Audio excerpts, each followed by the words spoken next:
Macomb County, the federal government is taking over the cleanup of the former Goose Smoke Shop warehouse. Yeah, that cleanup has officially begun at the business. This is the business that exploded back in March, killing an innocent bystander. Gino Vici is on your block at 15 Mile in Groesbeck with more on the cleanup and investigators. Well, Kelly and Shayna, obviously the #1 goal here is to safely collect and dispose of thousands of gas canisters here at the site of the old former GOO Distributors in Clinton Township. But there is another goal: to allow investigators to get safe access to finally determine the cause of this deadly explosion. It took a long time to get to this point. It's been 5 months since a devastating explosion here at the former site of GOO Distributors rocked this Clinton Township community. The owner apparently has said now that through his attorney, he doesn't have the money to clean the site. The EPA grabbed it by the horns, and they are cleaning the site 100%, and they are paying for it. Today, the EPA, along with Clinton Township officials, announced the federal government is taking over the $2.5 million cleanup of the site that is still littered with these gas canisters filled with butane and nitrous.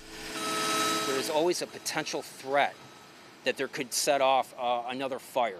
Sean Kane with the EPA says the cleanup here is expected to take roughly 100 days to safely remove and dispose of all the dangerous materials.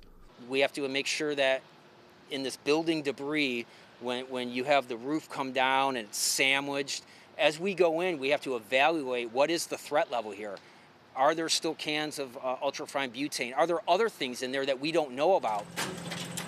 Clinton Township Supervisor Bob Cannon says investigators revealed to him that there was a basement still partially intact with a large safe and other rooms that need to be accessed, and says there are still lots of unknowns about this site. Well, they don't know what's there.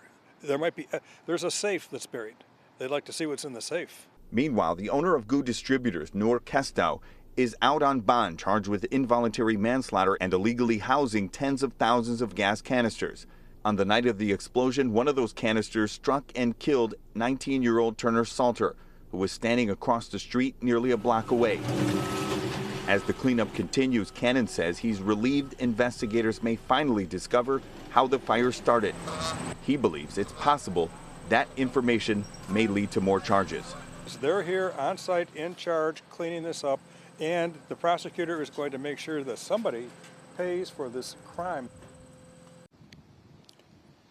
Now back here live, also happening, major effort on the part of Clinton Township to change their laws to allow inspectors to be able to enter similar types of businesses without notice. The goal, obviously, is to avoid a similar disaster. By the way, Kestow is due back in court at the end of October. Back to you.